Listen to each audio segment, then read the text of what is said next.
hari ini dengan menyembah. Kita mau menyanyikan satu lagu lama yang pastinya ya semoga semuanya udah hafal. Jadi biar lagu ini boleh menjadi doa kita pagi hari ini. Kita mau menyanyikan lagu mengenalmu. Kita mau percaya, kita mau imani bahwa semua yang baik yang ada dalam hidup kita itu dari Tuhan. Mari kita datang dengan mengucap syukur pagi hari ini.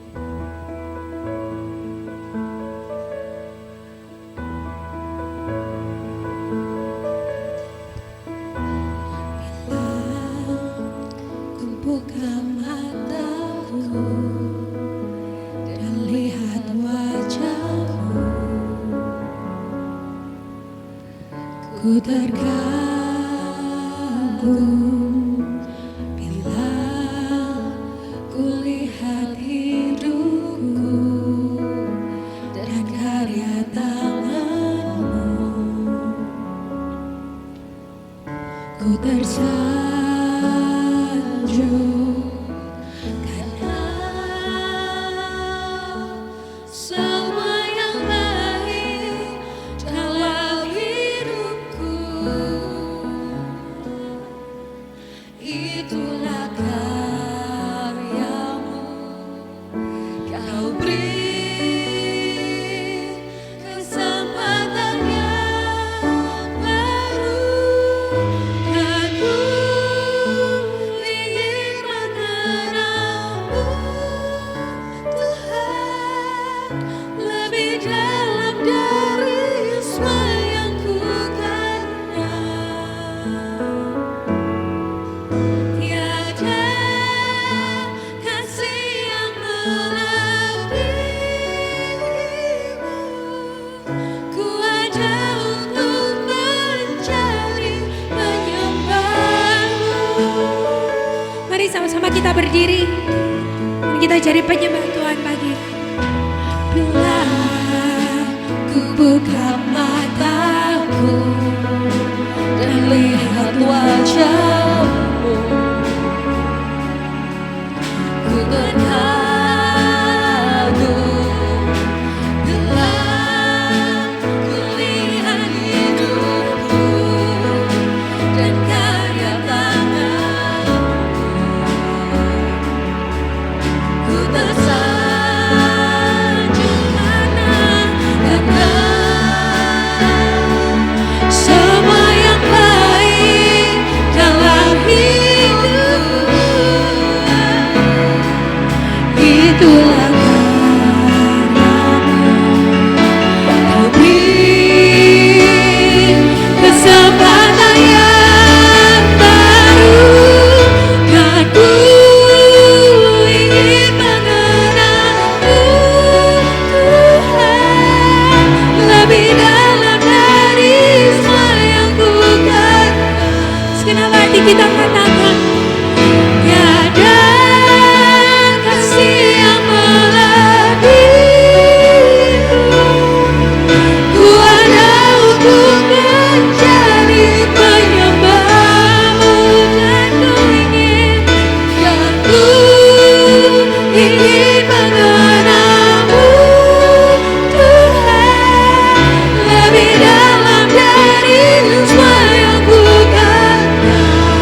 lagi kita mau katakan. Dan ku ingin mengenalmu Tuhan, lebih dalam dari semua yang ku kenal. Tiada kasih yang melebihimu.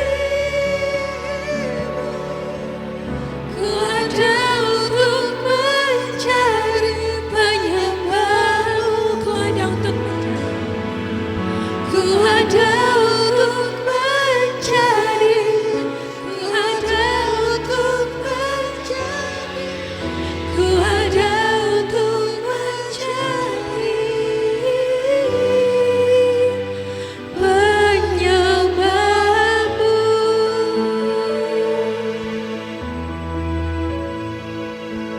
Terima kasih Tuhan. Kami percaya Tuhan, Kau hadir di tempat ini Tuhan. Dan Kau bersemayam bertata di atas puji-pujian kami. Kami menyiapkan hati kami untuk memuji Engkau lebih lagi. Dalam nama Tuhan Yesus kami berdoa. Amin. Oke. Wah, halo kok. Kita mau kasih salam kanan kiri dulu ya.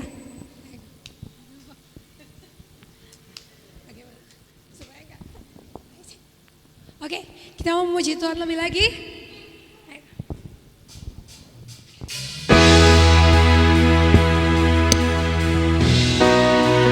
Kita percaya tidak ada yang mustahil bagi Tuhan kita.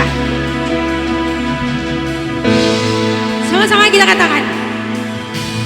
To you I can do anything. Oh, I can do all things. 'Cause it's you who give me strength. Nothing is impossible to you. Blind eyes are open. Strongholds are broken. I am living by faith. Nothing is impossible.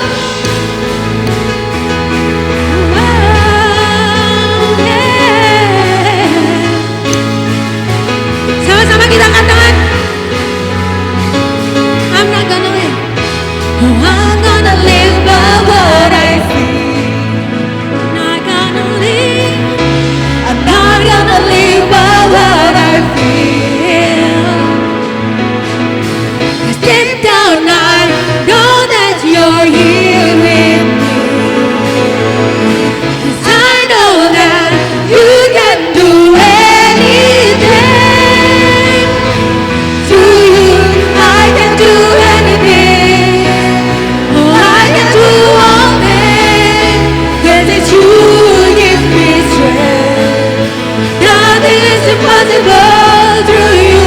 My eyes are open. Strongholds are broken.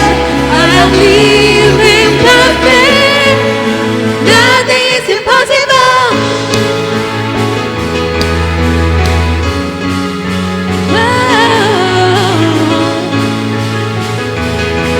Lebih semangat dan penuh iman kita katakan. I'm not gonna live by what I see. Not gonna live.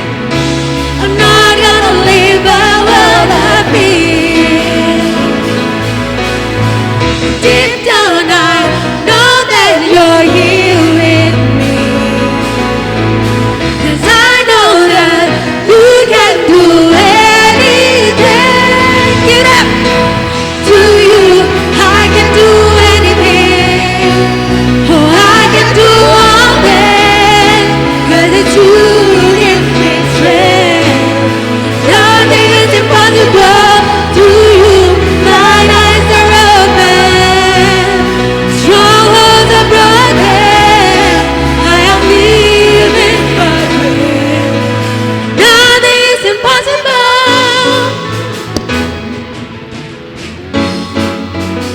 Kita mau tepuk tangan di atas kepala. Kita katakan dengan segenap iman. I believe in you. Oh, I believe, I believe. I believe, I believe in you. I believe, I believe. Oh, I believe, I believe in you. I believe, I believe. Oh, I believe, I believe.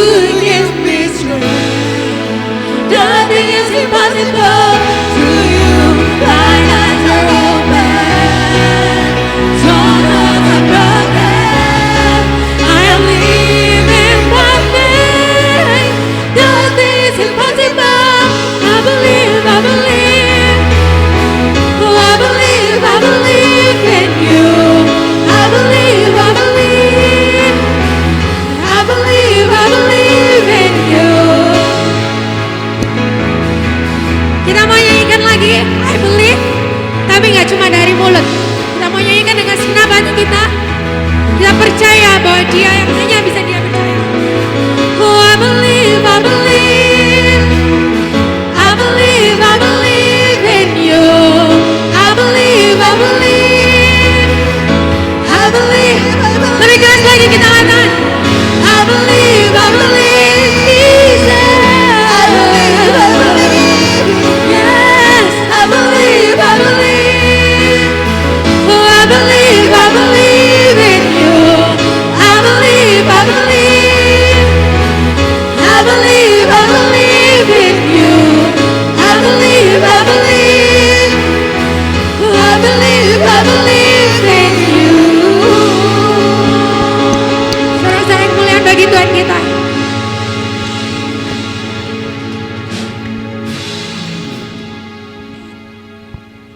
Oke, kita mau siapkan hati kita untuk menyembah Dia.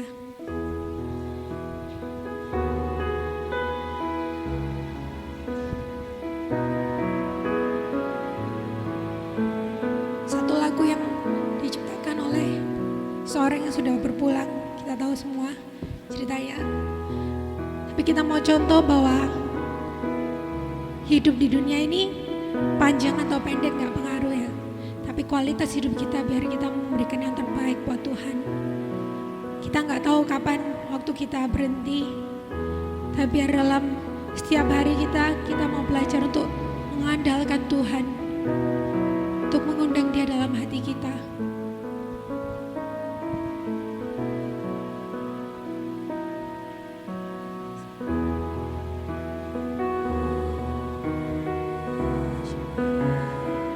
Mari sembah Dia.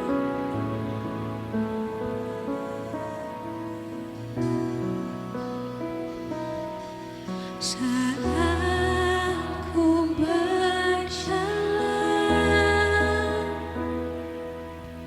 kasih-Mu menerangi langkahku.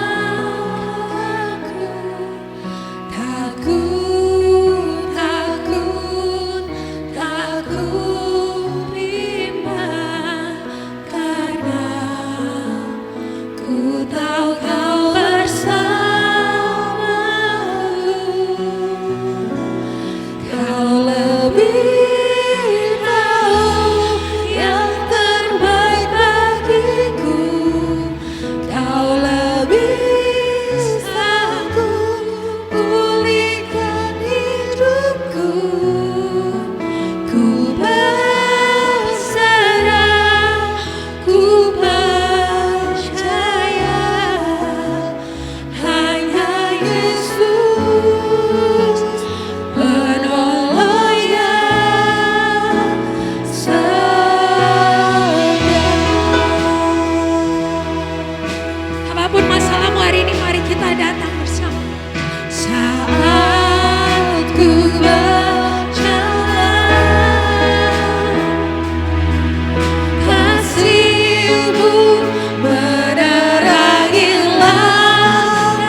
kita belajar bahwa apapun musim yang sedang kita jalani hari ini, kita mau mengandalkan Tuhan.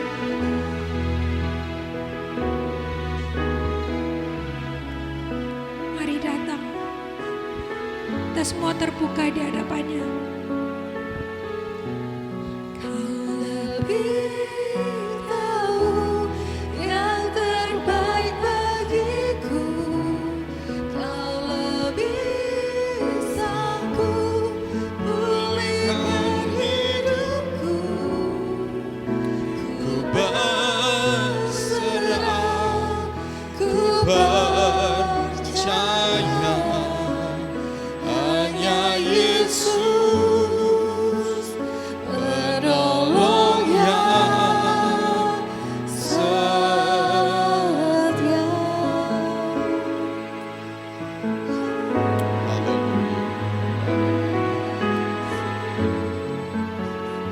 Penolong yang setia. Yesus, haleluya, haleluya. Hanya Engkau Yesus, penolong yang setia. Hanya Engkau yang kami andalkan. Kami bersandar kepadamu. Kami menantikan Engkau. Ulurkanlah tanganmu, nyatakan hadiratmu. Oh Yesus, ya Roh Kudus, ya Roh Kudus, Kau hadir di sini. Kau ada di sini. Kau mengerti, Kau mengenal setiap kami. Tiada yang tersembunyi di hadapan-Mu. Kami terbuka, ya Roh Kudus.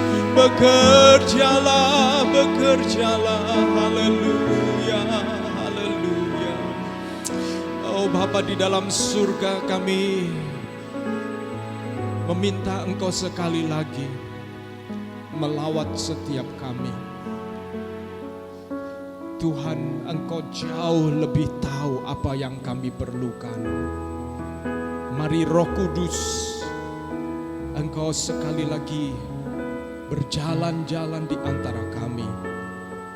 Seperti angin yang berembus. Kami mau berdoa, tidak ada seorang pun di antara kami yang akan terlewatkan oleh hembusan dari Roh Kudus itu. Sehingga setiap kami akan mengalami perjumpaan dengan Engkau secara pribadi. Kalau minggu yang lalu kami belajar bahwa ada satu yang seringkali menjadi masalah yang membuat kekristenan kami atau orang-orang Kristen menjadi orang Kristen duniawi. Karena firman-Mu mengatakan dunia tidak mengenal Engkau, dunia tidak mengenal Roh Kudus, tetapi kami mengenal Engkau. Orang-orang, anak-anak-Mu mengenal Engkau. Persoalannya adalah pengenalan. Begitu kami mengabaikan pengenalan kepada Roh Kudus, maka kami akan cepat atau lambat menjadi orang-orang Kristen yang duniawi, yang melakukan segala sesuatu dengan kekuatannya, seperti roh-roh agamawi yang lainnya. Kami perlu ya Roh Kudus untuk menolong setiap kami. Terima kasih Tuhan, dan demi nama Yesus Kristus kami siap dengarkan firman. Haleluya. Amin, amin, amin. Puji Tuhan, silakan duduk kembali saudara-saudara.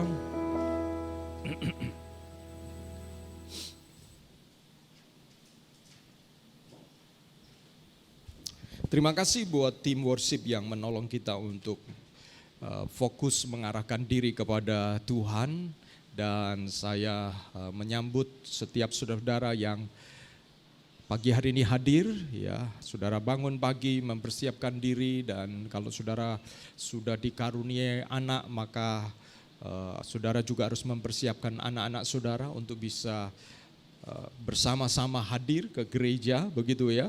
Jadi makin ada tambahan beban, tetapi firman Tuhan mengatakan semakin saudara-saudara punya beban, maka semakin besar anugerah Tuhan untuk dinyatakan dan menolong saudara-saudara. Amin. Ya, puji Tuhan. Saudara-saudara, kalau minggu yang lalu saya menyampaikan firman Tuhan tentang menyambut sahabatmu, ya. Karena Roh Kudus itu diutus oleh Bapa di surga atas permintaan Yesus. Dan Yesus sebelumnya mengatakan kepada muridnya bahwa kamu adalah sahabatku. Jadi Yesus melihat kita sebagai sahabat dan Yesus mengatakan orang yang memberikan nyawanya itu hanya kepada sahabatnya. Dan saudara dan saya adalah sahabat dari Yesus, tetapi Yesus naik ke surga. Yesus kemudian meminta agar Bapa mengutus Roh Kudusnya. Jadi Roh Kudus perannya itu sangat penting. Nah, saudara-saudara, saya akan menyampaikan kebenaran firman Tuhan yang diberi judul dibaptis dalam Roh Kudus atau dibaptis dengan Roh Kudus. Nah, saya akan menjelaskan sedikit mengapa saudara saya ingin gereja ini menjadi gereja yang kuat, tidak mudah diombang-ambingkan oleh pengajaran, karena saya percaya itu salah satu tugas gembala. Tugas gembala memastikan bahwa jemaatnya itu mendapatkan makanan yang sehat. Karena dengan makanan yang sehat maka domba-domba akan menjadi sehat dan tahan dari penyakit. Dibaptis dalam Roh Kudus, bukan dibaptis oleh Roh Kudus. Ya, saudara-saudara ya. Jadi bukan dibaptis oleh Roh Kudus tetapi dibaptis dalam atau dibaptis dengan Roh Kudus. Karena yang membaptis itu bukan Roh Kudus. Yang membaptis itu Yesus. Ya. Yang membaptis itu Yesus, tetapi ketika bicara tentang baptisan dengan Roh Kudus, saudara dan saya itu Roh Kuduslah yang kemudian seperti air yang menenggelamkan kita. Ya, jadi itu ada Agung. Oke, saya kaget ya. Saya pikir ada Andrew juga ya. Andrew. Ini ada sisipan. Selamat ya, congratulations, baru dikaruniai anak ya Agung ya. Senang sekali saya lihat di Instagram, puji Tuhan ya. Nah, saudara-saudara, mari next slide. Saudara-saudara, ini saya Kisah Rasul pasal 1 ayat 5 mengatakan begini. Sebab Yohanes membaptis dengan air, tetapi tidak lama lagi kamu akan dibaptis dengan Roh Kudus. Yohanes membaptis dengan air. Baptisan Yohanes adalah baptisan pertobatan. Saudara-saudara, siapa yang sudah dibaptis air? Angkat tangan. Ya. Sudah bertobat? Alhamdulillah. Saudara. Bersyukur ya, saudara-saudara. Dibaptis dengan air yang menandakan pertobatan. Tetapi kemudian Tuhan Yesus mengatakan bahwa tetapi tidak lama lagi kamu akan dibaptis dengan Roh Kudus. Siapa kamu itu di sini? Siapa kamu? Siapa kamu di sini? Murid-murid Yesus. Ya. Murid-murid Yesus. Jadi Yesus menyampaikan dua hal. Yang pertama, kamu sudah mengalami baptisan pertobatan. Tetapi kemudian tidak lama lagi kamu akan dibaptis dengan Roh Kudus. Kamu dibaptis dengan Roh Kudus. Nah, saya mau tanya nih, saudara-saudara yang orang Kristen lama pernah mendengar istilah baptisan Roh Kudus? Ya, apa artinya? Menurut saudara-saudara, apa sih pengertian saudara-saudara? Apa saja konotasi saudara-saudara ketika seorang mengatakan baptisan Roh Kudus? Apa? Yang kontroversial biasanya bahasa roh. Ya. Ketika baptisan Roh Kudus, bahasa roh.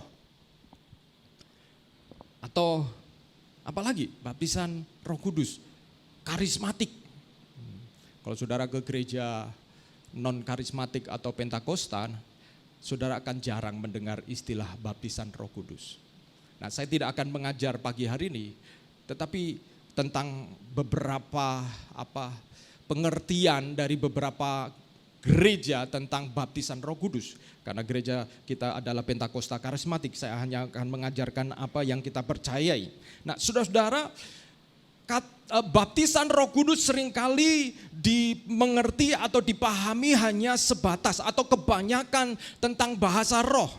Makanya ketika bicara tentang baptisan Roh Kudus, macam-macam responnya. Ada yang kemudian merasa agak hatinya itu agak gatal begitu ya, agak nggak terlalu nyaman mendengar kata baptisan Roh Kudus karena fenomenanya, karena bentuk-bentuknya yang kemudian kadang-kadang merasa, aduh kok kayak gitu sih ya, aduh kok kayak aneh sih, macam-macam. Sehingga kemudian ada semacam di alam bawah sadar kata baptisan Roh Kudus itu punya pengertian yang buat kita sebagai orang Kristen adalah satu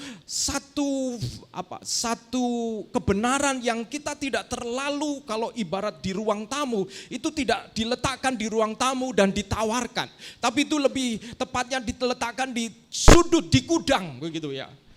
Udahlah jangan bicara baptisan Roh Kudus lah.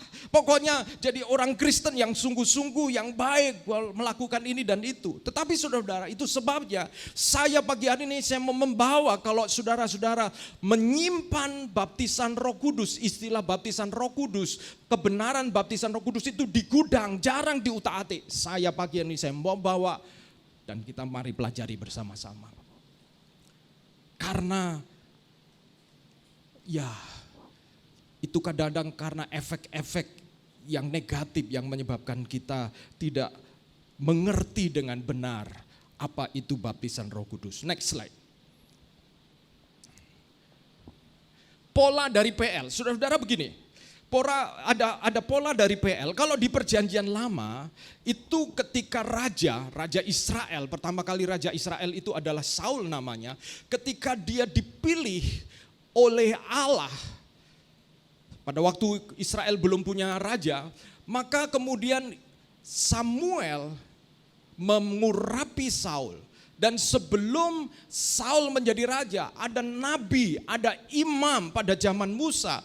Mereka semua yang dipilih oleh Allah untuk melakukan tugas-tugas pekerjaan Tuhan, pelayanan, itu khusus, limited group, kelompok khusus.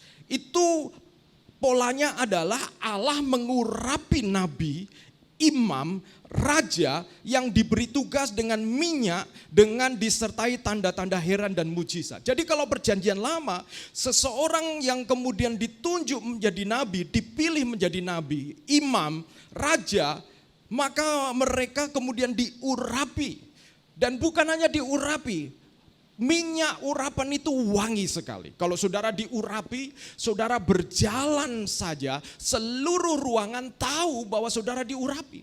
Minyak urapan itu adalah minyak campuran dari berbagai macam minyak yang baunya khas, saudara. Sehingga dia dikenali. Jadi kalau bicara tentang pengurapan, atau kadang saudara mendengar kata pengurapan, orang yang diurapi itu akan dikenali, diketahui seperti minyak yang harum.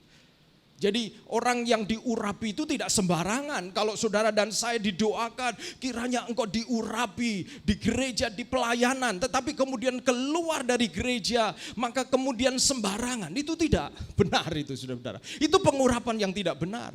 Pengurapan itu bicara tentang bagaimana itu menjadi gaya hidup. Nah, Perjanjian Lama, jika seseorang diangkat menjadi raja atau nabi atau imam, dia diurapi.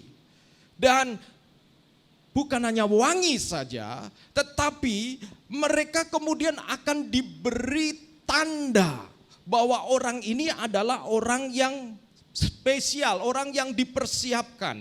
Di dalam bahasa seperti disyahkan begitu ya, disyahkan. Jadi saudara-saudara, sebenarnya kalau saudara-saudara mengikuti pola ini, kalau saudara terlibat di dalam pelayanan, itu bukan hanya sekedar doing, sekedar melakukan pelayanan ini, tetapi saudara-saudara itu menyediakan diri untuk diurapi Tuhan, dan melalui hidup kita, melalui hidup saudara-saudara, ada tandanya.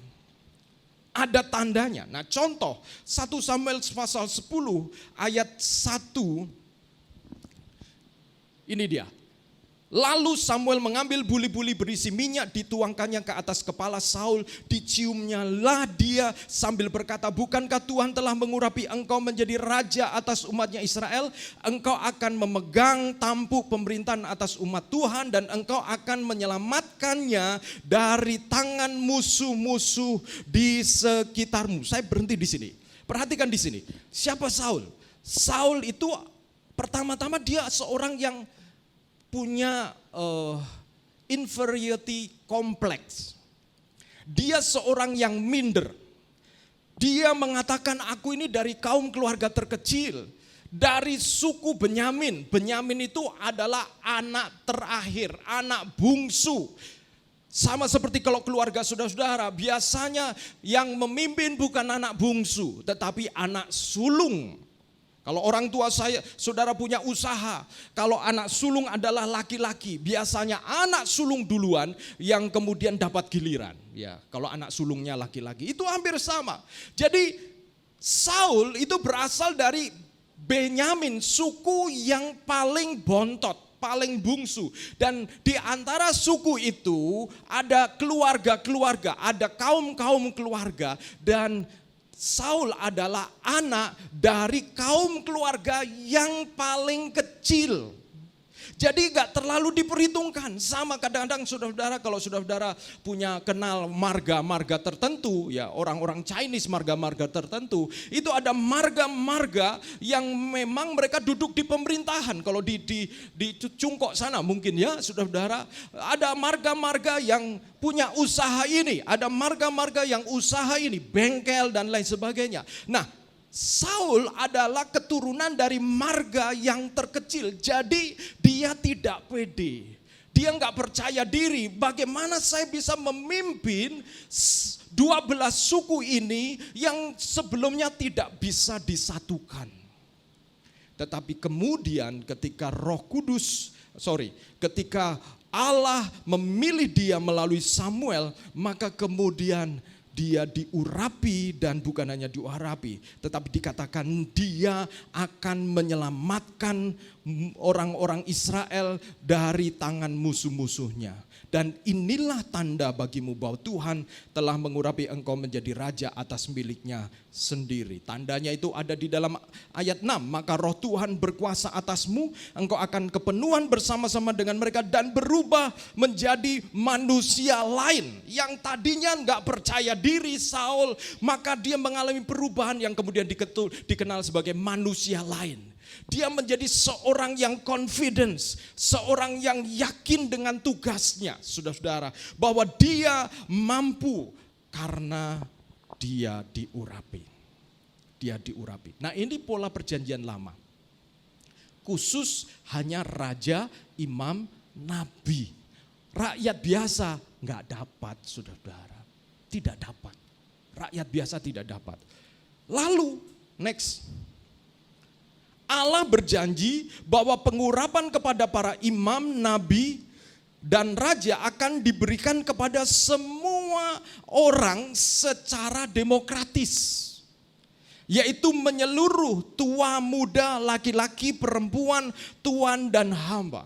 Kalau perjanjian lama itu tua, muda kelasnya beda. Ya. Bahkan untuk saudara menjadi, kalau laki-laki dianggap dewasa itu umur 40 baru dianggap dewasa. Kalau masih 30 ke bawah, masih tunas remaja ya saudara-saudara ya. Tapi kalau sudah 30 ke atas, ya itu sudah mulai diperhitungkan. 40 baru dianggap dewasa.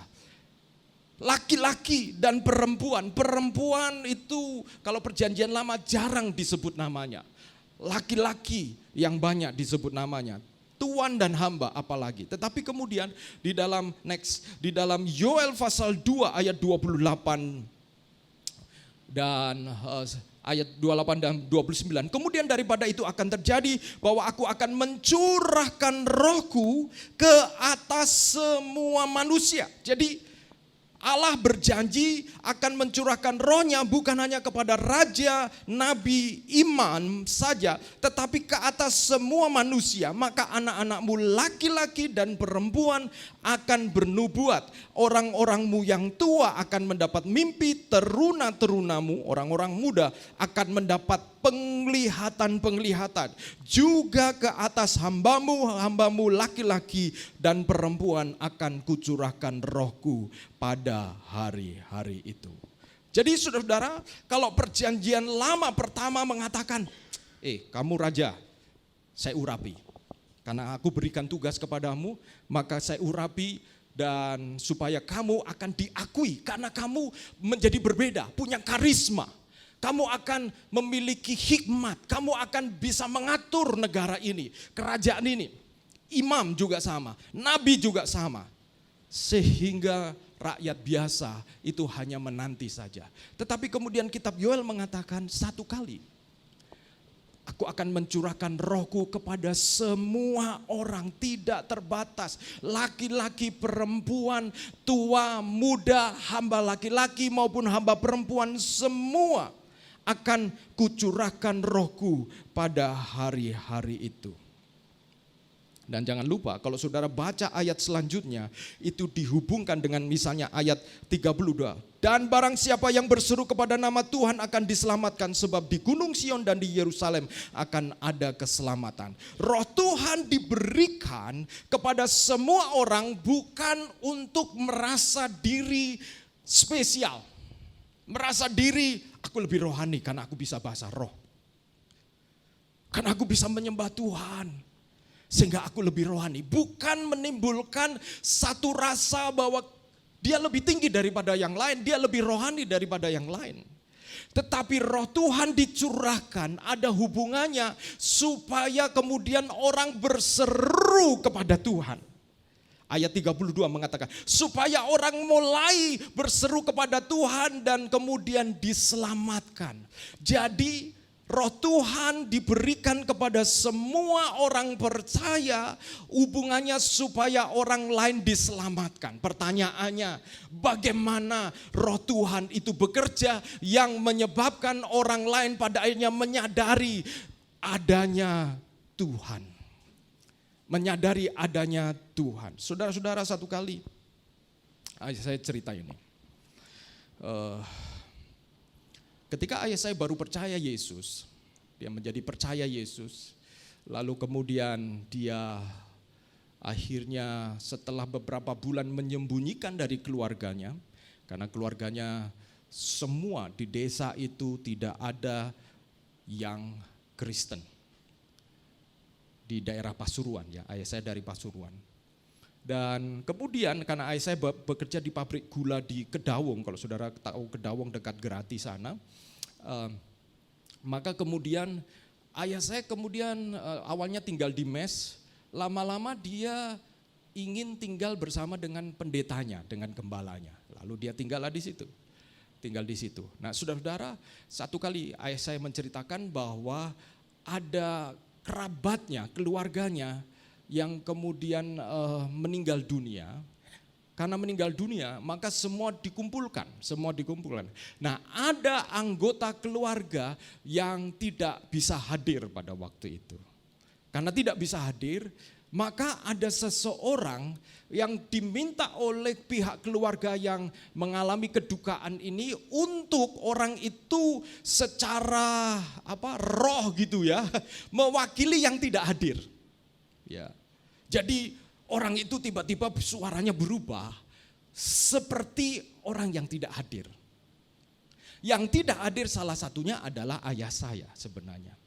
Jadi satu-satu. Ada yang mewakili omnya, orang itu tiba-tiba bicara dan suaranya seperti omnya. Lalu kemudian ada yang lain bicara lagi. Dan giliran ayah saya, orang itu ngomong begini, untuk yang satu ini aku gak bisa. Aku tidak bisa yang satu ini. Sejak saat itu, pada waktu ayah saya baru percaya, ayah saya mendapatkan seperti pembulian begitu ya, tidak diakui lagi sebagai cucu begitu ya. Penganiayaan tidak secara keras tetapi secara halus, tidak lagi diakui sebagai cucu. Lalu kemudian hubungannya putus dengan keluarga, hubungannya putus begitu ya. Tetapi ketika ayah saya kemudian tidak bisa diwakili, keluarga mulai bertanya, kenapa tidak bisa? Apa yang menyebabkan? Saudara-saudara, adakah sesuatu? Nah, saudara-saudara, saya percaya bahwa itu terjadi karena ada Roh Tuhan yang membuat keluarga padanya menyadari ada sesuatu. Roh Tuhan dicurahkan bukan untuk gagah-gagahan. Roh Tuhan dicurahkan bukan hanya untuk konsumsi orang Kristen, untuk mereka feel good, I feel good begitu ya. Bisa berbahasa roh, kemudian bisa mendoakan orang sembuh dan lain sebagainya. Bukan hanya sebatas itu. Tujuannya supaya pada akhirnya orang berseru kepada Tuhan dan mereka diselamatkan, saudara-saudara. Orang berseru kepada Tuhan dan mereka diselamatkan. Dan itu sebabnya saya tiap kali sering kalau saya naik Grab, naik taksi begitu ya. Ada cukup waktu saya biasanya ngobrol dengan supir taksinya. Dan kalau kebetulan dalam obrolan itu saya nemukan kesempatan untuk saya bisa mendoakan dia, saya akan doakan. Kenapa? Karena saya belum tentu akan ketemu driver yang sama ketika saya pesan Grab, saudara-saudara ya. Ketika saya pesan Grab. Dan berapa waktu yang lalu saya ada rapat di Jakarta, lalu kemudian pulang dari Senen ke Gambir. Kebetulan saya naik Grab, kira-kira mungkin hanya 15-20 menit. Lalu ngobrol, saya duduk di depan karena ada teman yang duduk di belakang. Saya ngobrol dengan drivernya, waktu ngobrol, saya tahu nih orang dari Sumatera Utara ya, ini orang Kristen ya. Ketika saya tanya, Pak ke gereja mana? Oh dia sebutkan, lalu dia punya e-tol itu adalah kartu anggota gereja itu. Jadi mantap ya, e-tolnya itu kartu anggota. Kita mungkin SAM nanti buat ya, kalau sudah banyak. Kalau sudah banyak. Lihat, ini Pak, ini gereja saya. Wih keren ya saudara-saudara, bangga dengan gerejanya gitu ya. Dia bangga dengan gerejanya, ini loh Pak, sambil dia driving gitu dia tunjukkan, ini loh Pak, lalu dia tunjukkan nama gerejanya.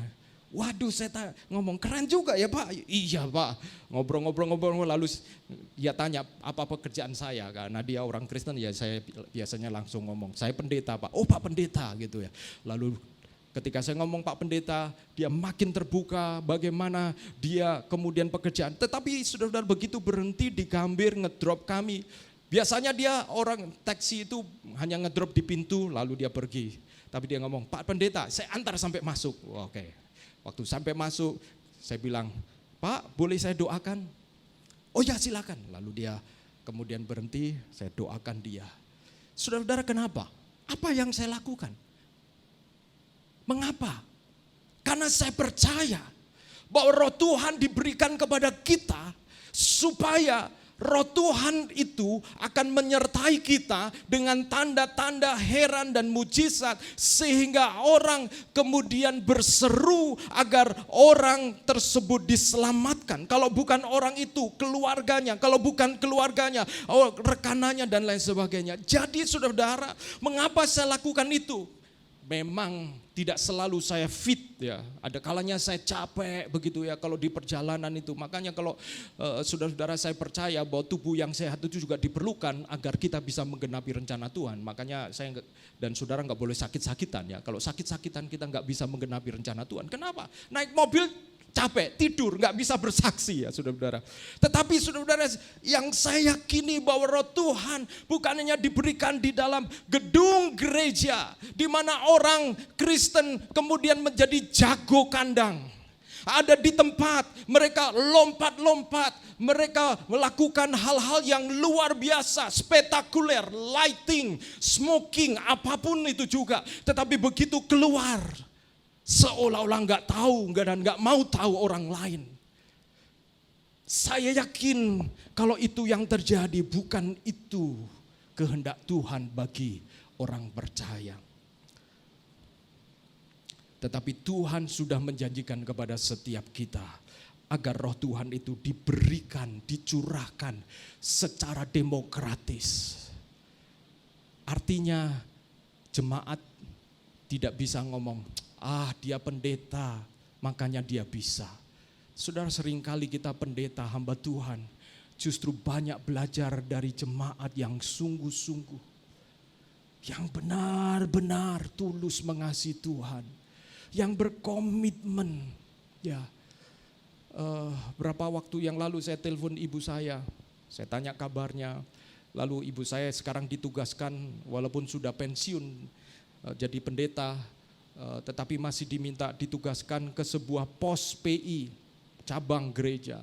Dan saya tanya, gimana pergi ke sana? Karena saya khawatir dengan ibu saya, sebab di jantungnya ini sudah ada 4 ring ya saudara. Jadi saya selalu telepon, ada 4 ring yang sudah dipasang. Oh ya, saya diantar dan dijemput oleh salah satu jemaat.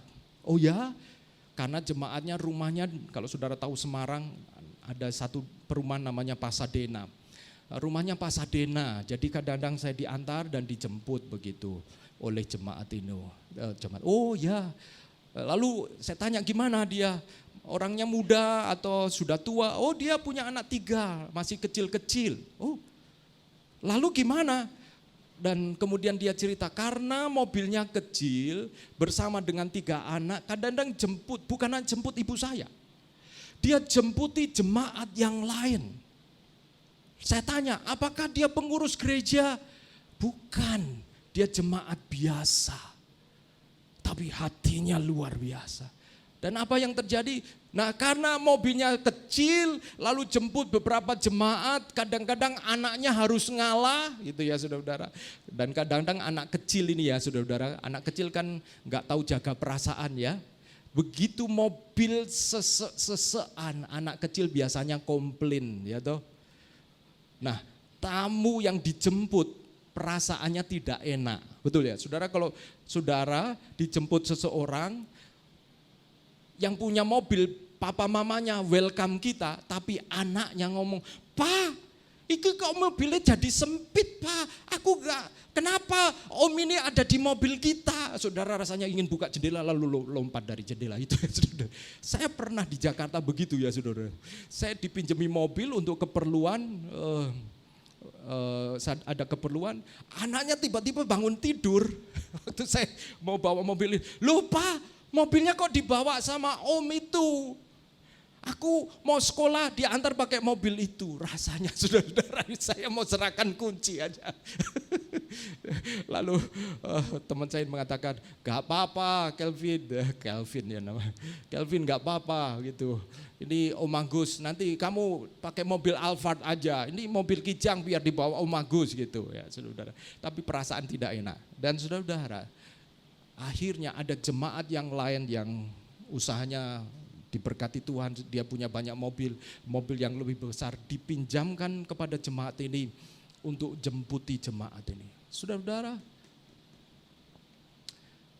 orang ini bukan hanya datang ke gereja on time saja, bukan hanya mengerahkan anak-anak istrinya untuk bisa on time, tapi dia jemputi dan mengantar kembali.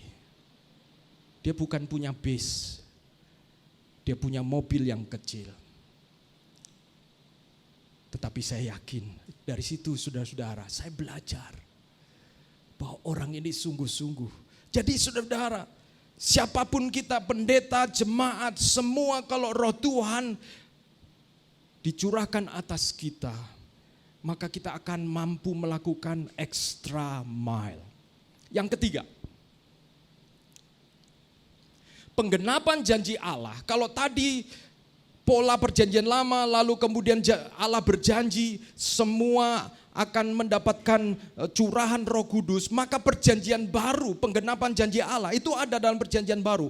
Pola yang sama diterapkan kepada para murid Yesus yang juga mendapat tugas untuk memberitakan kebangkitan Kristus, yaitu mereka diurapi atau dibaptis dengan Roh Kudus. Next.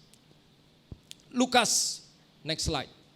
Lukas 24 ayat 46 sampai 49 mengatakan, katanya kepada mereka, ada tertulis demikian, Mesias harus menderita dan bangkit dari antara orang mati pada hari yang ketiga. Mesias mati, pada hari yang ketiga bangkit. Saudara kalau hidup pada zaman atau abad pertama, saudara mau memberitakan orang yang mati dan bangkit, itu enggak gampang. Bahkan mungkin hari ini juga. Karena itu enggak masuk akal. Dan saudara, kalau saudara mengaku sebagai orang Kristen, saudara sedang mempercayai agama yang enggak masuk akal. Mungkin kita menganggapnya biasa karena kita sudah dengar. Tetapi zaman itu, di mana orang bisa jadi pernah pergi ke Galilea, ketemu Yesus, pergi ke rumah Yesus, dia bangun rumah, minta Yusuf papanya Yesus untuk membetulkan rumahnya. Yesus anak seorang tukang kayu. Orang biasa.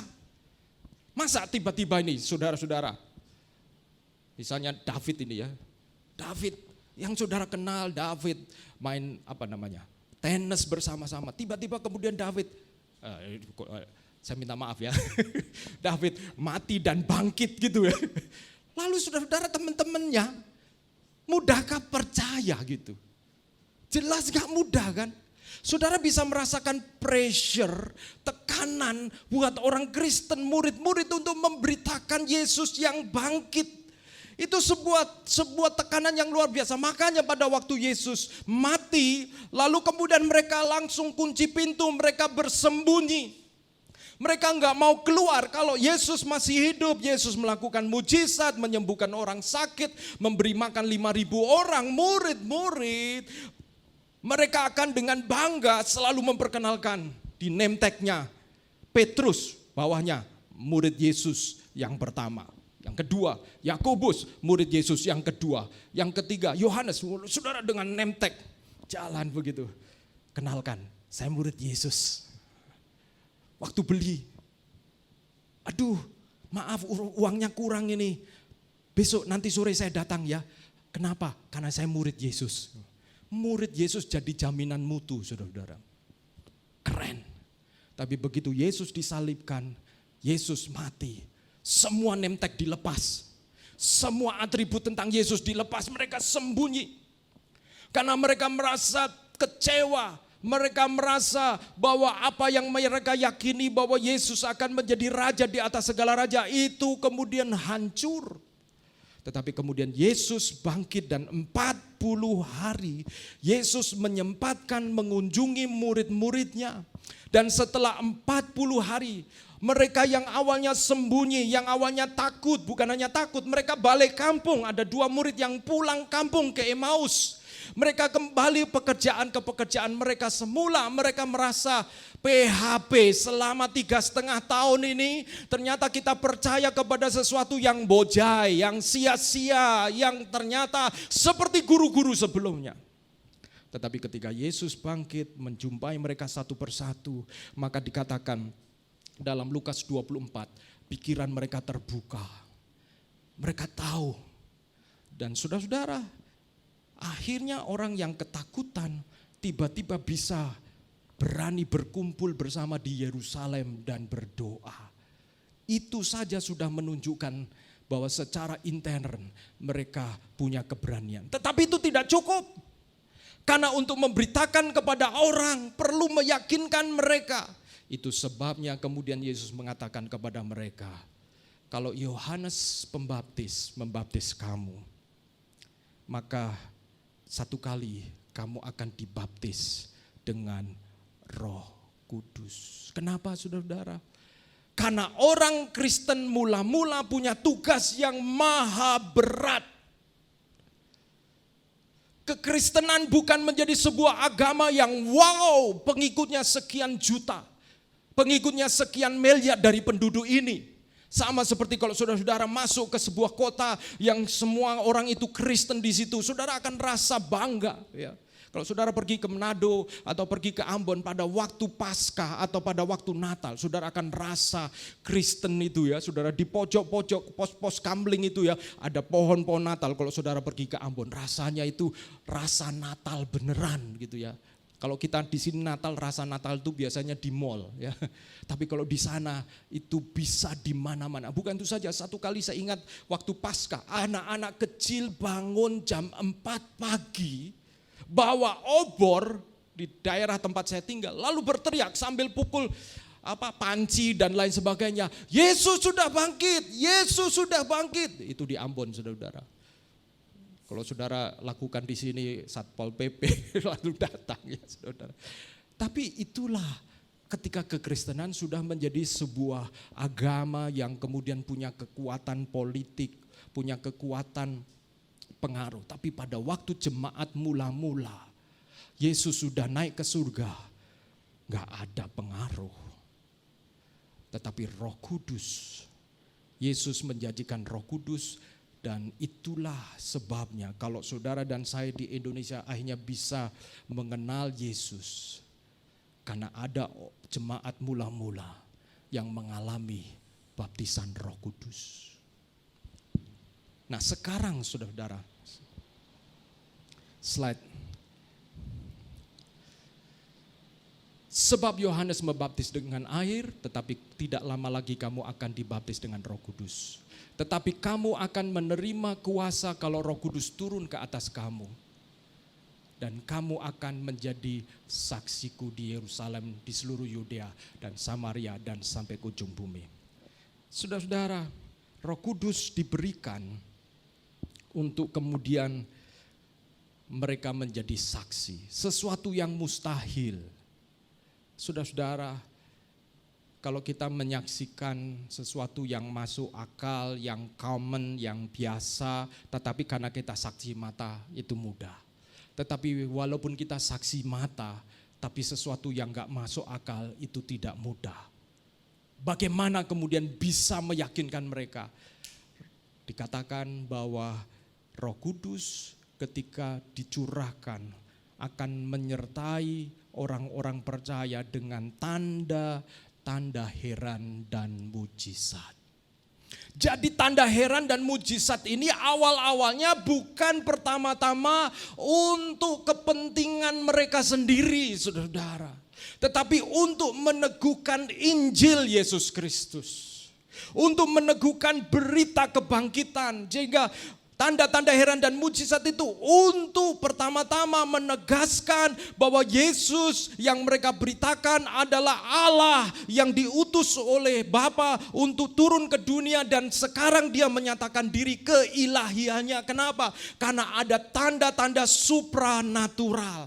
Jadi saudara-saudara, tetapi kemudian dalam perkembangan zaman berikutnya ini saudara-saudara, jemaat mula-mula mengharapkan kalau pada jemaat mula-mula tiap kali jadi orang Kristen dibaptis, mereka kemudian mengharapkan Roh Kudus akan membaptis mereka, memenuhi mereka, dan mereka akan diberi keberanian memberitakan Injil. Itu harapan jemaat mula-mula.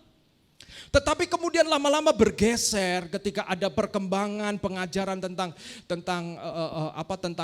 Injil kemakmuran, mujizat dan tanda-tanda heran bukan untuk memberitakan Injil, tapi untuk apa? Untuk orang Kristen jadi kaya. Untuk orang Kristen kemudian menikmati, I feel good, begitu ya saudara-saudara. Kalau aku sakit disembuhkan, kalau aku kekurangan dicukupkan, aku kalau dikemplang, ditipu, yang nipu sakit-sakitan, gitu-gitu saudara-saudara. Saudara seperti saudara kemudian menjadi orang yang sakti begitu ya, kita merasa. Tetapi itu semua bahkan kadang-kadang ada kutipan-kutipan ayat, maka harta bangsa-bangsa akan dicurahkan, akan diberikan kepadamu. Lalu saudara diklaim itu, diklaim. Tetapi saudara, tidak heran hal ini menyebabkan justru orang-orang Kristen itu secara ekonomi sosial mereka bisa menjadi makin makmur, tetapi dari segi misi dan dari segi pemberitaan Injil makin lemah. Ujung-ujungnya apa? Kalau semua hanya fokus kepada kekayaan dan harta, rebutan aset. Ujung-ujungnya begitu. Ya, karena apa? Karena itulah yang mereka kejar. Dan saudara-saudara, padahal Roh Kudus diberitakan bukan, Roh Kudus dicurahkan bukan untuk kita saja, berhenti di kita saja. Itu sebabnya saudara dan saya perlu mengalami baptisan Roh Kudus. Next slide. Next slide. baptiso, saudara-saudara, kata baptis itu sebenarnya artinya I dip, saya mencelupkan. Seperti kalau dulu saya pernah one text ya, baju gitu ya, wah udah bosen warna putih nih.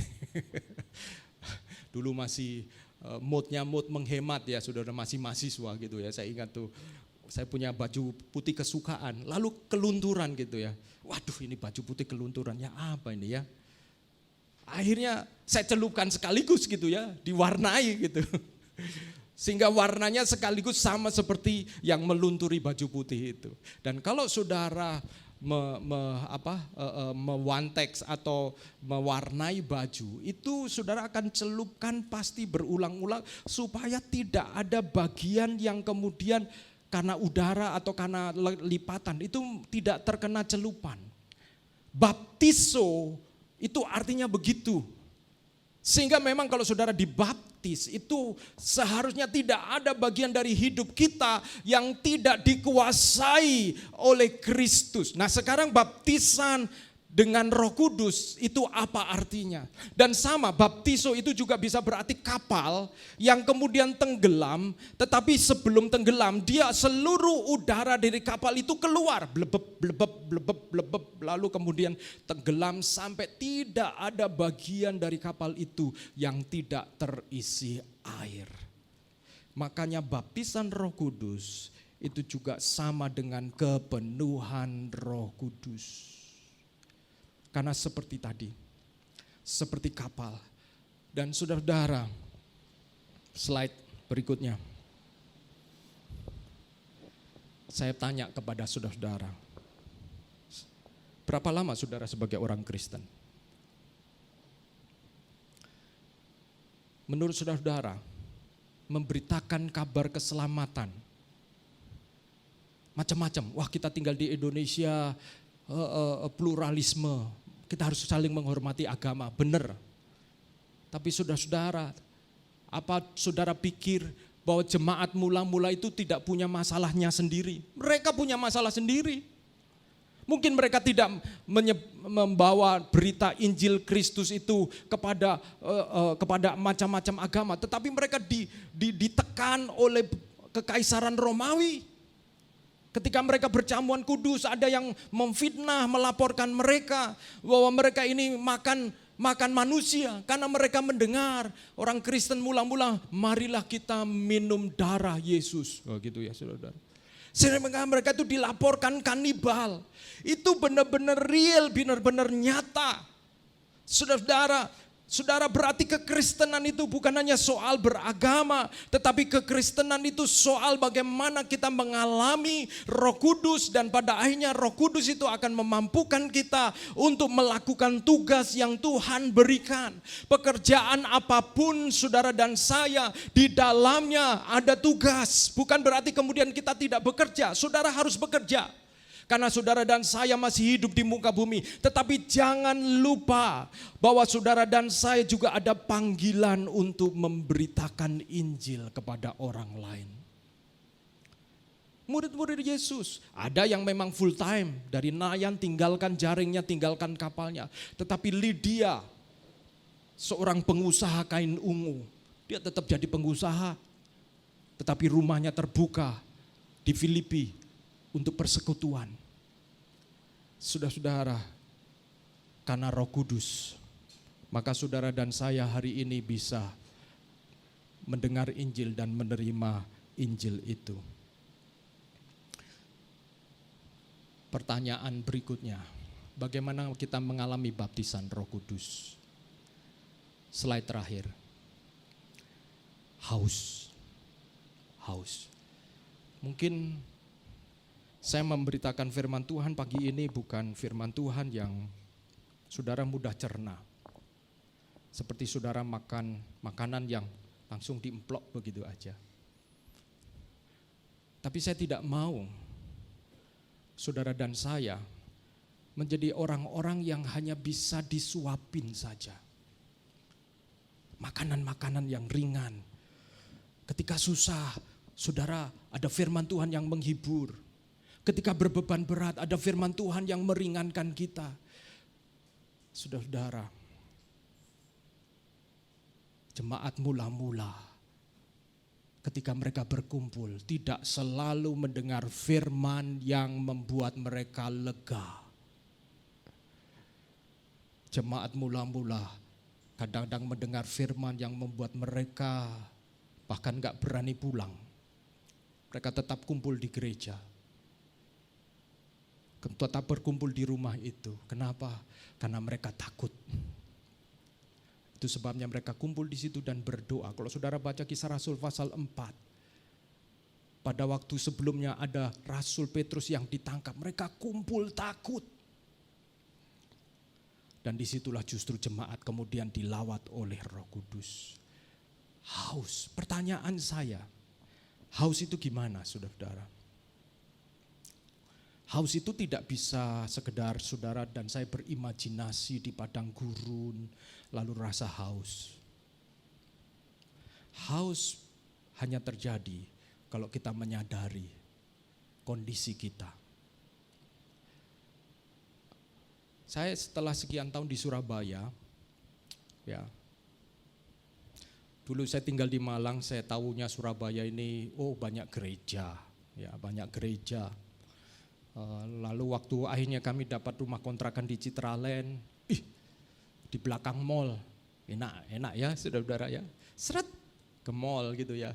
Tapi faktanya justru ya saya jarang ke mall ya. Tapi rasanya itu wah ini tempat yang ideal. Bahkan saya ingat itu sebuah kekonyolan saya. Ya saya cerita ketika saya mulai ketemu jemaat SAF mula-mula gitu ya. Waktu itu saya ingat saya jalan di Jiwok ya, di Jiwok di situ ada live music, live music. Saya ngomong waktu itu ke jemaat SAF, kita main live music di situ ya, konyol gitu ya, saudara-saudara. Saya yakin kayaknya tuh sebuah keajaiban kalau jemaat SAF mau main di Jiwok, live music gitu ya, saudara-saudara.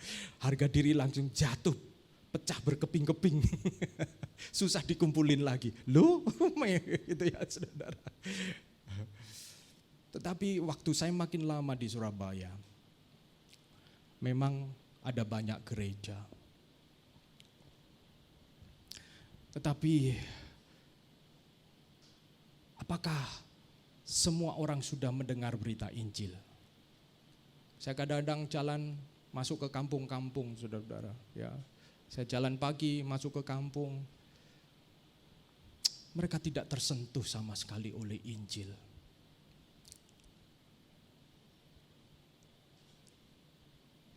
Apa yang kemudian harus kita lakukan? Saudara-saudara, saya percaya bahwa kalau Roh Kudus membaptis kita, maka gereja Tuhan akan diarahkan kepada arah yang benar. Ada satu kebangunan rohani di China namanya di provinsi Shantung. Saya nggak tahu pronunciation-nya bagaimana, Shantung, Shantung. Ada kebangunan rohani yang terjadi selama 10 tahun, tahun 1927 sampai 1937, 10 tahun.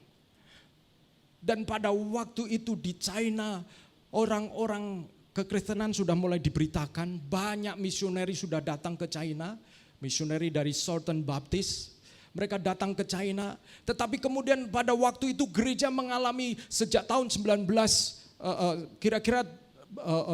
tahun 1919 begitu ya. Itu gereja mulai mengalami penurunan jemaat. Dan bukan itu saja, jemaat-jemaat mereka mulai kecanduan opium. Orang-orang Kristen madat.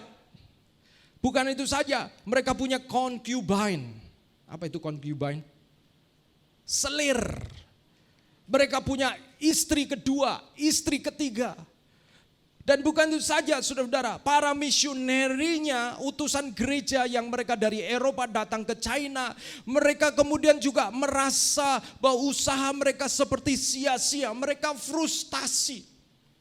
Diawali ada seorang misioneri wanita bernama Mary Crawford. Mary Crawford satu kali dia naik perahu naik kapal sebenarnya bersama dengan beberapa orang. Lalu kemudian disergap oleh bajak laut, 50 bajak laut, dan ketika disergap oleh bajak laut, saudara, si Mary ini yang misioneri, dia tiba-tiba ingat satu ayat dari kitab Yesaya pasal 40 something itu yang dia mengatakan, firman itu mengatakan, jangan takut sebab aku inilah Tuhan. Dan dia dengan berani, dia tetap ada di kapal itu dan dengan tenang menunjukkan keberanian kepada para bajak laut. Singkat cerita, pada akhirnya rombongan Mary ini sampai dengan selamat.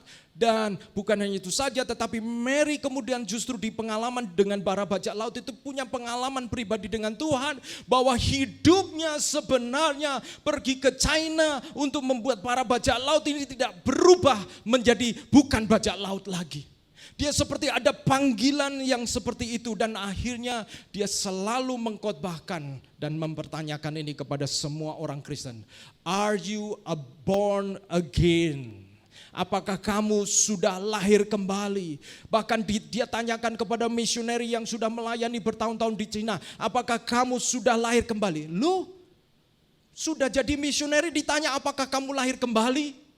Itu seperti saudara bertanya kepada saya, apa Pak Agus sudah bertobat? Loh, saya yang khotbah, tetapi saudara, pada tahun 1927 mulai terjadi kebangunan rohani, karena mereka kemudian mulai menyadari bahwa mereka tidak punya keberanian mengajar orang-orang yang punya ikatan dengan opium, yang punya selir, mengajar dengan berani. Kenapa? Karena mereka tidak punya kuasa. Mereka punya pengetahuan bahwa itu salah, tetapi mereka tidak punya kuasa, tidak punya otoritas untuk mengatakan itu. Karena otoritas itu hanya terjadi kalau Roh Kudus memenuhi kita semua. Mari kita akan berdoa, saudara-saudara.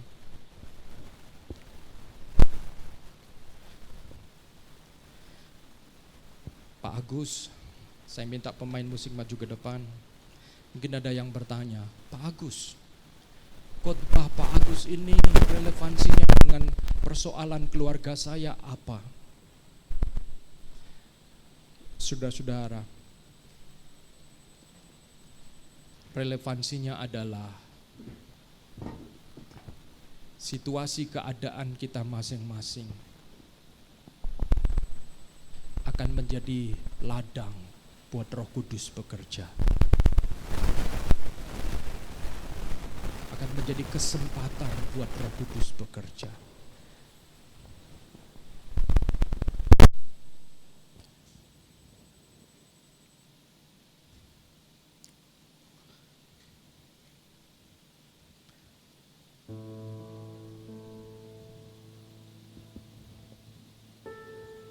Saudara-saudara, adik saya yang kedua itu lahir di daerah pinggiran kota Batu, namanya satu desa namanya Daun. Dan satu kali saya bertemu dengan seseorang yang dia ini setelah dewasa ya. Mereka tahu bahwa ayah saya pernah menjadi gembala di desa itu. Lalu saya bertemu dengan pendeta, dan pendeta itu cerita bahwa dia adalah keturunan dari ada di daerah Malang Selatan. Ada cerita, saudara, perampok yang melarikan diri. Waktu perampok melarikan diri, dia dikejar banyak orang. Pas kebetulan itu hari Minggu, dia melarikan diri masuk ke gereja. Dan ketika dia masuk ke gereja, di gereja itu dia mendengar firman. Dan dia bertobat.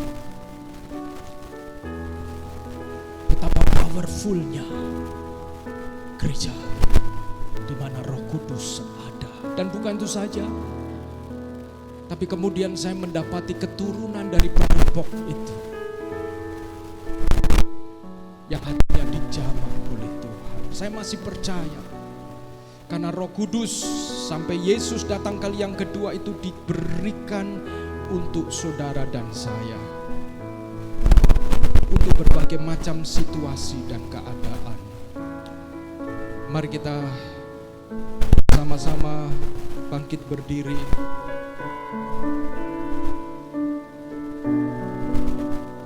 Saya mengajak kita menyanyi pujian ini, Ya Roh Kudus.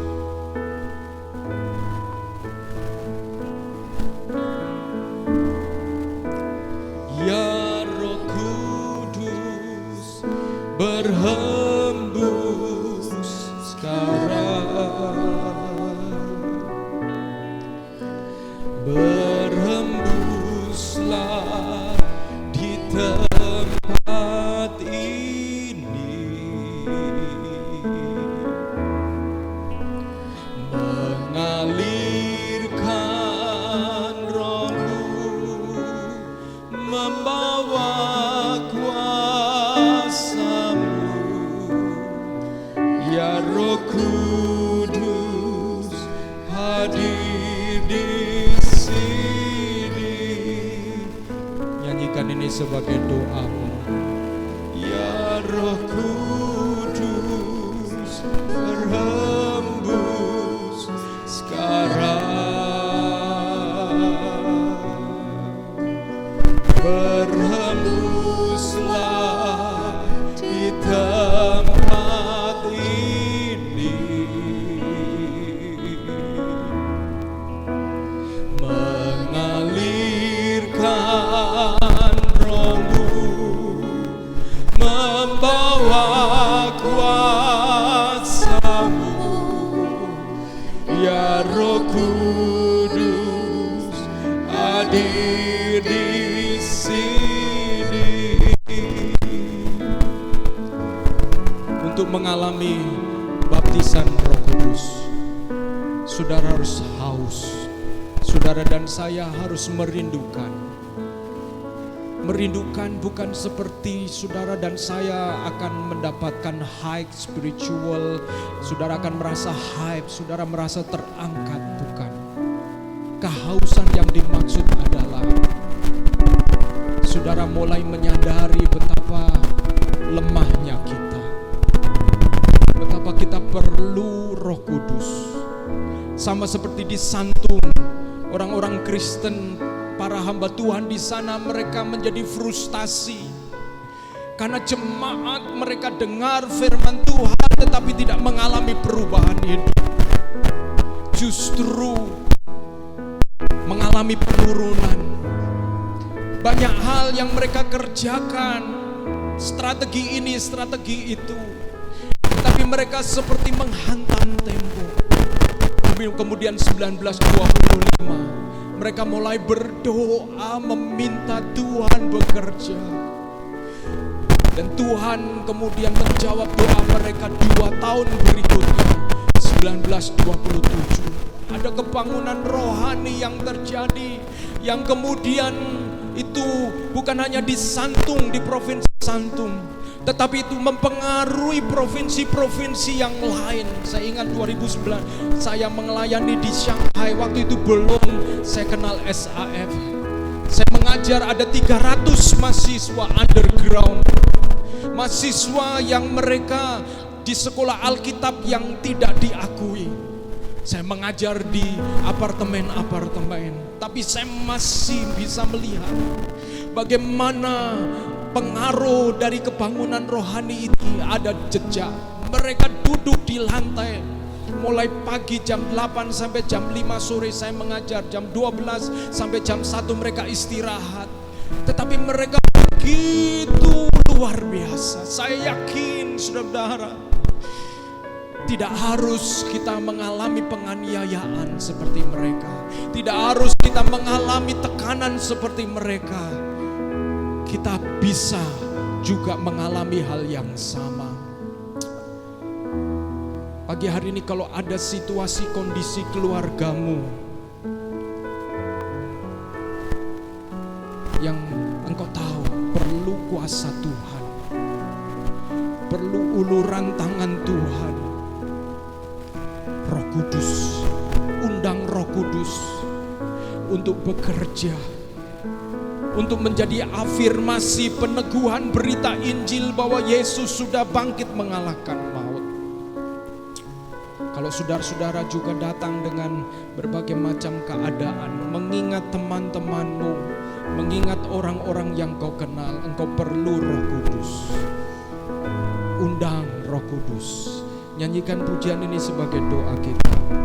Ya Roh Kudus, berhembus sekarang,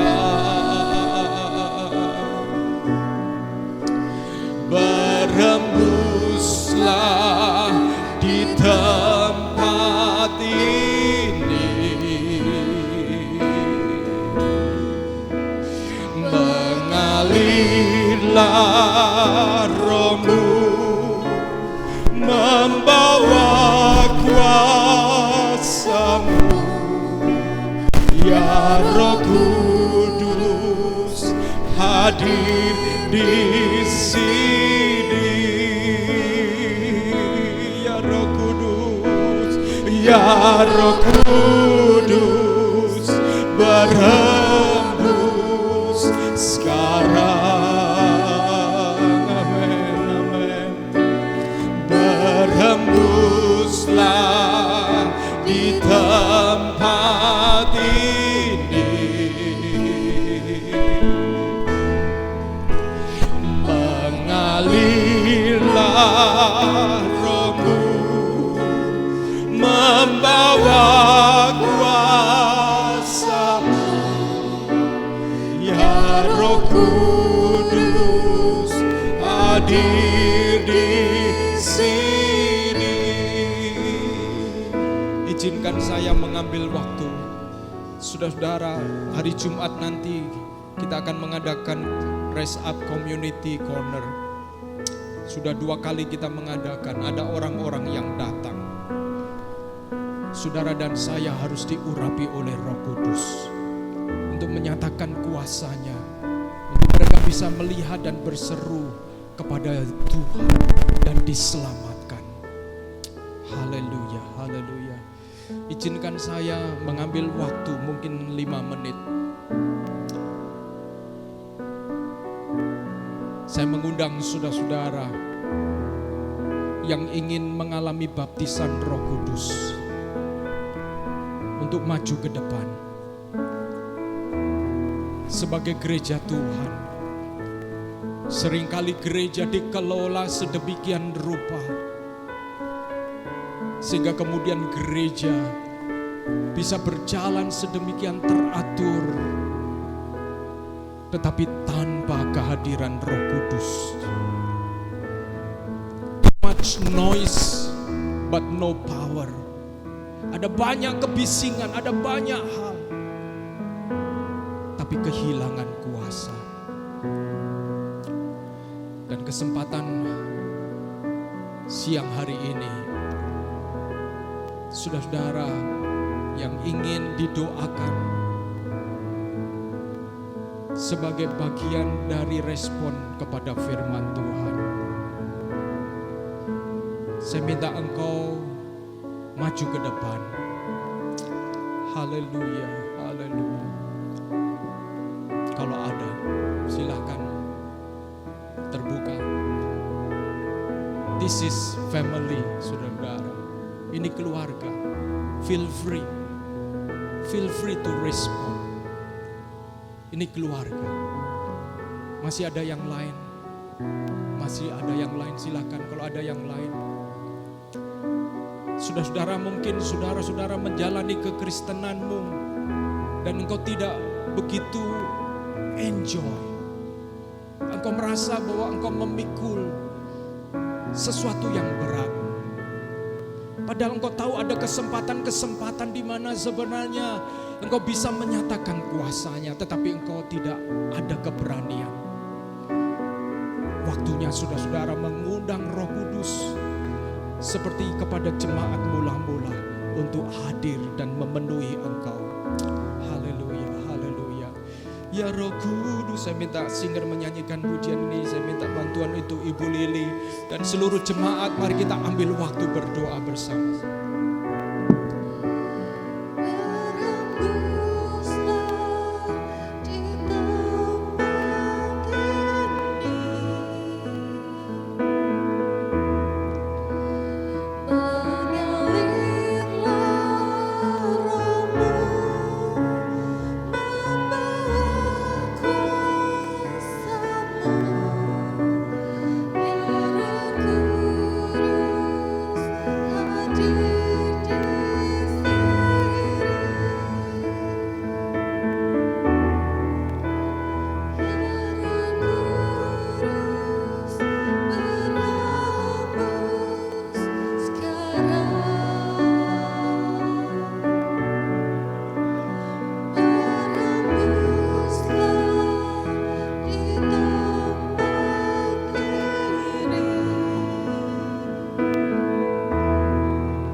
Kudus hadir di sini. Bapa di dalam surga, Engkau melihat kerinduan kami Tuhan. Engkau melihat jemaat-Mu Tuhan. Tuhan, kami berdoa supaya Tuhan Engkau pakai setiap jemaat-Mu menjadi bejana di mana Roh Kudus memenuhi mereka. Bahkan kalau siang hari ini ada yang datang dengan keperluan yang lain, aku berdoa di dalam nama Yesus, biarlah dia mengalami Tuhan secara pribadi. Dia mengalami pertolongan Tuhan secara pribadi, dan melaluinya dia dapat melihat bahwa Engkau Roh Kudus disediakan bagi setiap kami orang-orang yang percaya. Dalam nama Yesus kami berdoa. Amin, amin. Silakan Sesi. Shalom teman-teman, welcome back to SIF. Ini ada beberapa teman kita mungkin juga masih libur panjang ya. Nah, sekarang waktunya kita untuk memberikan persembahan terlebih dahulu. Sebelum saya akan memberikan pengumuman, saya akan pimpin untuk doa persembahan kita pada siang hari ini. Tuhan Yesus, terima kasih ya Tuhan atas kesempatan yang indah ya Tuhan. Hari ini kami boleh hadir kembali ya Tuhan di rumah-Mu. Oh Tuhan, kiranya Engkau berkati ya Tuhan. Sebentar lagi kami akan memberikan persembahan. Kiranya Engkau memberkati setiap tangan yang memberi, agar persembahan ini boleh dipakai gereja kami untuk memperbesar kerajaan-Mu saja. Terima kasih Tuhan, dalam nama Tuhan Yesus kami berdoa, amin. Oke teman-teman, saya akan berikan waktu untuk setiap saudara bisa memberikan persembahan terlebih dahulu. Untuk persembahan saudara bisa memberikannya secara transfer ke rekening yang tertera di depan, atau juga kami menyediakan kotak persembahan di belakang berserta amplop jika saudara ingin memberikannya secara tunai. Dan kami juga bersyukur dan berterima kasih dari Gereja SIF buat setiap saudara yang sudah setia mendukung pekerjaan Tuhan dengan setia memberikan persepuluhan dan juga persembahan kepada gereja kami. Sambil saya akan bacakan satu ayat dari 1 Tawarikh 29 ayat 17a. Aku tahu ya Allahku bahwa Engkau adalah penguji hati dan berkenan kepada keikhlasan, maka aku pun mempersembahkannya semuanya itu dengan sukarela dan tulus ikhlas.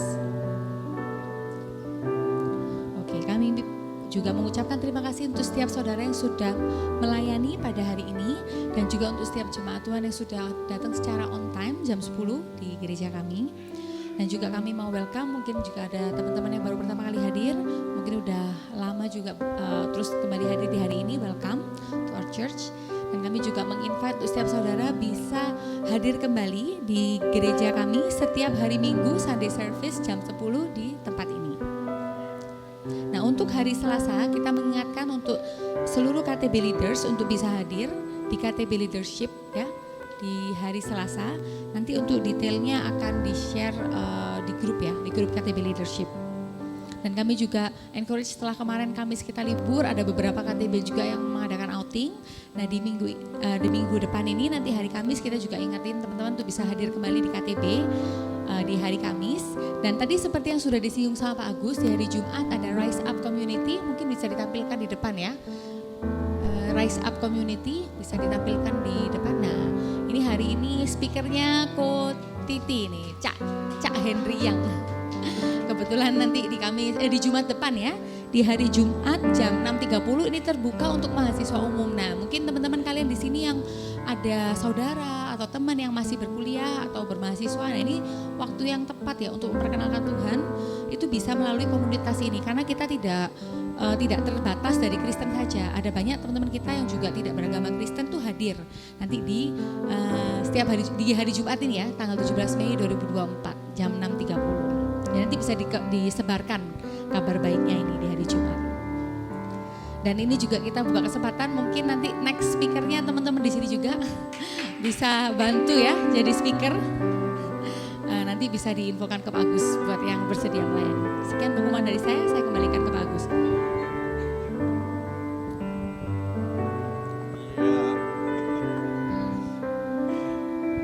Ya, jadi sehubungan dengan pengumuman tadi, nanti saya minta tolong dan minta bantuannya sesudah ibadah ini, jadi akan mengatur ruangan supaya bisa mengakomodasi hari Jumat acara Raise Up Corner. Dan kali ini yang sharing atau pembicaranya adalah Henry yang waktu saya tanya, kamu ingin profilnya dikenal sebagai apa? Kalau sebelumnya Wiang, Young Entrepreneur gitu kan. Lalu kemudian Rio, owner apa begitu ya saudara. Saya tanya, kamu mau dikenal sebagai owner apa? Bingung juga katanya begitu ya. Terus kamu juga kirimkan foto, pokoknya foto yang terbaik. Lalu waktu dia munculkan foto ini, lalu saya tanya, kamu mau apa nih, title-nya apa? Saya bergurau, kamu wisuda kan? Gitu. Oh jangan pak, gitu ya. Lalu Henry menyebutkan Cak Henry yang asli Surabaya. Lalu saya kasih koma sebenarnya, saya tambahin ya, perantau tulen gitu ya. Kenapa? Saya ingin paradoks sebenarnya. Asli Surabaya tapi gimana menjadi perantau ya. Kita semua ini adalah perantau saudara. Di muka bumi ini kita merantau saja. Tidak permanen. Sebenarnya begitu ya. Tapi Pak Agus, Cak Henry yang asli Surabaya. Oke, boleh, mantap. Nah saudara, saya ingin saudara juga bisa terlibat nantinya. Kalau saudara ada hal, keterampilan apa, latar belakang, pengalaman dan sebagainya, boleh berbagi. Kebetulan 3 kali ini cowok terus. Mungkin next cewek ya, perempuan ya, boleh berbagi kepada mereka. Mereka selalu diberkati dengan acara ini. Terakhir mereka bertanya, Pak, kapan diadakan lagi? Apakah ini diadakan seminggu sekali? Tanyanya begitu ya. Oh belum, kita baru sebulan sekali. Tapi kiranya Tuhan tolong agar ini bisa menjadi berkat. Temanya adalah breaking the ice. Pecah es gitu. Apa itu artinya? Ya, artinya nanti Henry yang tahu.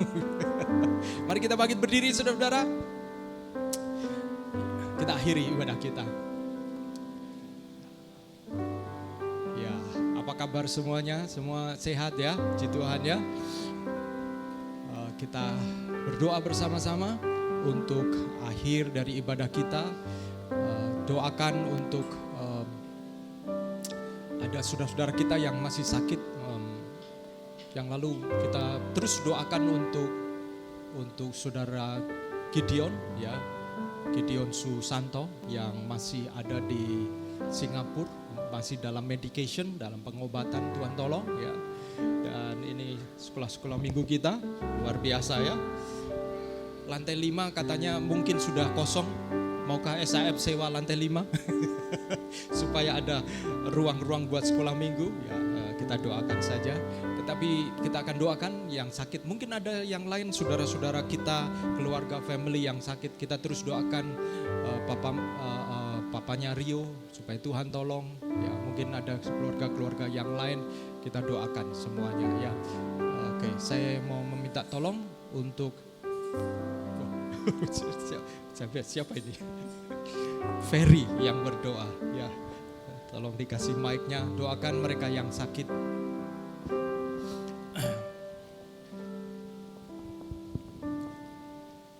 Mari teman-teman kita berdoa. Tuhan Yesus, terima kasih atas waktu yang telah Kau berikan kepada setiap kami pada pagi hari ini ya Tuhan. Kiranya semua yang ditabur dapat mendarat di tanah hati kami yang subur. Agar semua dapat bertunas dan juga menjadi buah ya Tuhan. Amen. Yang kami dapat bagikan bagi semua orang di sekitar kami. Amen. Mulai dari keluarga kami, orang-orang terdekat kami dan juga orang-orang di luar sana. Agar semua dapat mengenal-Mu melalui hati kami dan tindakan kami ya Tuhan. Amen. Amen. Juga berdoa untuk teman-teman kami yang sakit, yang tidak bisa kami sebutkan satu persatu. Kiranya semua proses penyembuhan dan juga support dari keluarga masing-masing juga dapat Kau yang bantu ya Tuhan. Kau yang selalu sertai mereka dimanapun mereka berada. Kau juga yang selalu memberikan kelancaran pada segala proses penyembuhannya agar semua dapat sesuai dengan kehendak-Mu saja ya Tuhan. Kiranya Tuhan Yesus, kami menyerahkan cara kebaktian hari ini di dalam tangan-Mu. Nama Tuhan Yesus kami berdoa. Saudaraku yang kekasih, angkatlah tanganmu. Tuhan menyinari engkau dengan wajah-Nya. dan menghadapkan wajahnya kepadamu dan memberikan engkau damai sejahtera. Diberkatilah rumah tanggamu, diberkatilah keluargamu, diberkatilah hubungan-hubunganmu, bahkan diberkatilah pekerjaanmu yang kau kerjakan di dalam takut akan Tuhan. Melaluinya engkau akan dipakai Tuhan untuk kemuliaannya. Bahkan engkau yang sedang ada di dalam pergumulan, sedang memikul beban-beban yang tidak ringan, biarlah Roh Kudus menolong engkau untuk berkemenangan, menjadi orang-orang Kristen yang victorious, yang berkemenangan karena berjalan bersama dengan Roh Kudus. Dan biarlah damai sejahtera Allah Bapa serta kasih sayang dari Tuhan Yesus Kristus dan penghiburan oleh karena Roh Kudus menyertai engkau dan saya mulai hari ini sampai Maranatha, Yesus datang kali yang kedua. Kita yang percaya katakan amin, amin, amin. Jadikan aku,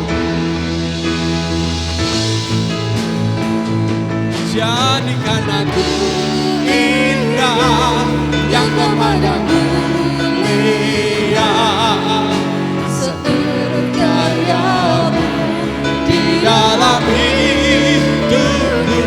Ajarku berharap